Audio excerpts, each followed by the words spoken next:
आज जो मूवी मैं आपको एक्सप्लेन करूंगा उसका नाम रॉन्ग टर्न है, जो कि 2003 में रिलीज़ हुई और इस मूवी की IMDb रेटिंग 6.1 आउट ऑफ 10 है।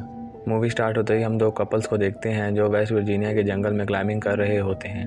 लड़का जल्दी से क्लाइंबिंग करके ऊपर चला जाता है और लड़की अभी नीचे ही होती है। तभी लड़की के चेहरे पर ब्लड के कुछ ड्रॉप्स गिरते हैं। तभी वो ऊपर देखती है और कोई उस लड़के को ऊपर से गिरा देता है। उसे कुछ समझ नहीं आता। तभी कोई उसे ऊपर से खींचने लगता है। तभी वो जल्दी से रस्सी काट देती है और नीचे गिर जाती है। वो वहाँ पर उस लड़के की डेड बॉडी देखती है। तभी उसे जंगल से आवाज़ें आने लगती है और वो वहाँ से भागने लगती है। तभी उसका प्यार एक नुकीली वायर पर आ जाता है और वो नीचे गिर जाती है। तभी वो किलर उसे भी मार देता है। अब सीन शिफ्ट होता है और हम देखते कि एक लड़के जिसका नाम क्रिस होता है वो अपने एक इंटरव्यू के लिए जा रहा होता है, पर रास्ते पर बहुत ट्रैफिक होती है। वो किसी से पूछता है कि यहाँ ट्रैफिक क्यों है, तो ट्रक ड्राइवर बताता है कि कुछ दूर एक केमिकल ट्रक उलट गया है। तो क्रिस वहाँ से चला जाता है। वो एक गैस स्टेशन पर पहुँचता है। वहाँ पर एक बंदा होता है जो बीमार लग रहा था। क्रिस मैप पर दूसरी सिटी जाने का रास्ता देखता है और उस बंदे से पूछता है कि क्या ये रास्ता ठीक, तो वो उसे उस रास्ते से जाने का कह देता। तभी क्रिस अपनी गाड़ी उसी रास्ते पर ले जाता है। वो रास्ते पर कॉल कर रहा होता है कि वहाँ पर सिग्नल चले जाते हैं। तभी वहाँ पर दो रास्ते आते हैं और वो एक रास्ते पर चल देता है। वो गाड़ी चलाते हुए एक मरे हुए हिरन को देख रहा होता है। तभी उसका दूसरी गाड़ी के साथ एक्सीडेंट हो जाता है। वो इस एक्सीडेंट में बच जाता है। तभी वहाँ पर शोर सुनकर उस गाड़ी का ओनर आ जाता है और उसके दोस्त भी आ जाते हैं। तो क्रिस उन्हें बताता है कि मैं गाड़ी के नुकसान के पैसे दे दूंगा। तभी क्रिस पूछता है कि तुमने रास्ते के बीच में गाड़ी क्यों खड़ी की हुई थी। तो उनमें से एक लड़की जिसका नाम फ्रेंसिन होता है वो बताती है कि किसी ने रास्ते में नुकीली तार रख दी थी जिसकी वजह से टायर पंचर हो गया। और तभी एक लड़की जिसका नाम जैसी होता है वो बताती है कि ये किसी ने जानबूझकर किया है। और तभी जैसी कहती है कि थोड़ी दूर गैस स्टेशन है, हम वहाँ से मदद ले सकते हैं। तभी क्रिस बताता है कि वहाँ जाने का कोई फायदा नहीं, मैं अभी वहीं से आ रहा हूँ। उसके बाद वो जंगल में मदद ढूंढने के लिए जाते हैं। एक लड़का जिसका नाम ईमान होता है और जैसे गाड़ियों की देखभाल के लिए वहीं रुक जाते हैं और वो चलने लगते हैं। तभी वो रास्ते में एक मरे हुए जानवर को भी देखते हैं और थोड़ा दूर जाने पर वो देखते हैं किसी ने टायर से आग लगाई हुई है। इसी दौरान जैसे और ईमान गाड़ी की देखभाल कर रहे होते हैं कि तभी ईमान को कुछ आवाज़ आती है और वो झाड़ियों के पास जाकर देखता है। तो जब जैसी को ईमान की कोई आवाज़ नहीं आती तो वो उसको देखने के लिए जाती है और वहाँ पर उसे उसका कटा हुआ कान दिखाई देता है। और तभी पीछे से उसे कोई पकड़ लेता है और मार देता है। आज दूसरी तरफ वो लोग मदद ढूंढते ढूंढते एक घर के पास आ जाते हैं। वहीं पर बहुत सी गाड़ियां देखकर हैरान हो जाते हैं। दरवाजे पर नॉक करता है तो उन्हें पता चलता है कि घर में कोई नहीं है। वो घर में फोन करने के लिए अंदर आ जाते हैं। वो खाने की टेबल पर देखते हैं जो कि बहुत गंदी लग रही थी और ऐसा लग रहा था कि घर में काफी अच्छे से सफाई नहीं हुई। तभी क्रिस फ्रिज खोलता है और देखता है कि वहाँ पर इंसानी जिस्म के बहुत से हिस्से पड़े हुए हैं। जैसे को एक कमरे में नुकीली वायर दिखाई देती है जिनकी वजह से किसी ने उनकी गाड़ी का टायर पंचर किया था। ये सब देखकर वो बहुत ज्यादा डर जाते हैं और उस घर से जाने की कोशिश करते हैं। पर तभी क्रिस देखता है कि वहाँ पर कोई ट्रक लेकर आ रहा है। ये सब उनको देखकर बहुत डर जाते हैं। तभी ये सब पीछे के दरवाजे से जाने की कोशिश करते हैं मगर वो दरवाज़ा बंद होता है और खुल नहीं रहा होता।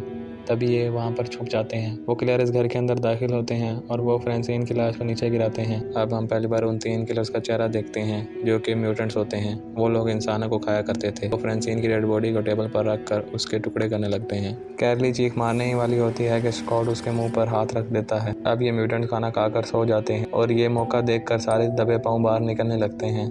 वो सारे बाहर निकलने ही वाले होते कि एक म्यूटेंट उनको बाहर निकलते हुए देख लेता है। तभी ये वहाँ से भागने लगते हैं लेकिन वो म्यूटेंट्स भी अपना ट्रक लेकर उनके पीछा करने लगते हैं। ये लोग एक ऐसी जगह चले जाते हैं जहाँ पर बहुत सी गाड़ियाँ खड़ी होती हैं, पर वो म्यूटेंट्स भी उनके पीछे आ जाते हैं और उन्हें ढूंढने लगते हैं।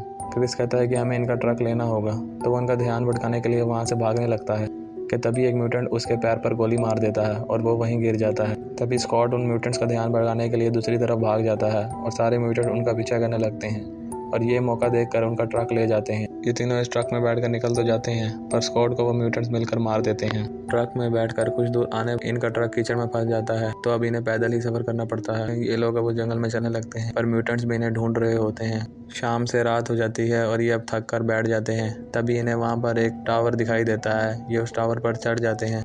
वहाँ पर एक फर्स्ट एड बॉक्स भी होता है जिसे जैसी क्रिस की मरहम पट्टी करती है। वहाँ पर एक रेडियो भी पड़ा होता है तो वो उस पर किसी से कांटेक्ट करने की कोशिश करते हैं पर कोई जवाब नहीं आ रहा होता। तभी वो म्यूटेंट्स भी नीचे से गुजर रहे होते हैं और तभी उस रेडियो से किसी की आवाज़ आने लगती है और वो शोर से म्यूटेंट को पता चल जाता है कि ये इस टावर पर हैं।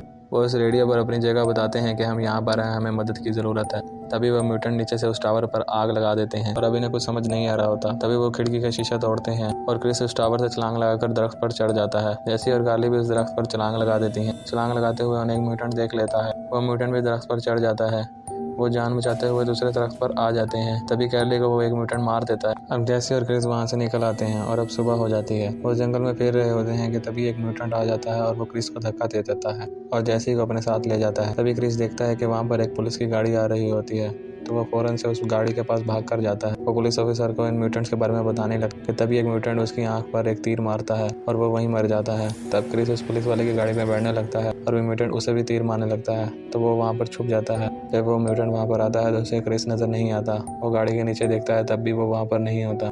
तो म्यूटेंट उस पुलिस ऑफिसर की डेड बॉडी उस गाड़ी में डालता है और जाने ही लगता है कि क्रिस गाड़ी के नीचे छुप जाता है। तभी म्यूटेंट उस गाड़ी को अपने घर पर ले आता है और उस पुलिस ऑफिसर की डेड बॉडी निकाल कर अपने घर में ले जाता है, जहाँ पर जैसी को रस्सियों से बांधा होता है। अब क्रिस उस गाड़ी के नीचे से बाहर आ जाता है। अब वो म्यूटेंट जैसी को मारने ही वाला होता है कि तभी क्रिस कार लेकर उस घर में आ जाता है और उस म्यूटेंट को मारता है और फिर वो जैसी की रस्सियां खोलने लगता है। तभी पीछे से उसे एक और म्यूटेंट अटैक करता है। वो उस म्यूटेंट से बचने की कोशिश करता है कि तभी जैसी उस म्यूटेंट को पीछे से मारती है और म्यूटेंट गिर जाता है। उसके बाद एक और म्यूटेंट क्रिस को अटैक करता है। तब जैसी उसे भी पीछे से मारती है। तब क्रिस चैन से उस म्यूटेंट का गला दबाता है और जैसी उसके कंधे पर कुल्हाड़ी मार देती है और वो म्यूटेंट वहीं गिर जाता है। क्रिस के हाथ में बंदूक होती है, तो वो उस गाड़ी में बड़े पेट्रोल टैंक्स पर फायर करता है और वहाँ पर एक धमाका होता है और उस घर में हर तरफ आग लग जाती है और वो घर तबाह हो जाता है। अब वो ट्रक पर बैठते हैं और वहाँ से जाने लगते हैं। अब वो दोनों उसी गैस स्टेशन पर पहुँचते हैं जहाँ पर क्रिस शुरू में गया था। अब क्रिस गाड़ी से उतरता है और वो मैप उतार कर फिर दोबारा गाड़ी में बैठकर वो दोनों वहाँ से चले जाते हैं। यहाँ पर मूवी एंड हो जाती है। अगर आपको हमारी एक्सप्लेनेशन पसंद आई हो तो हमारे चैनल को सब्सक्राइब करें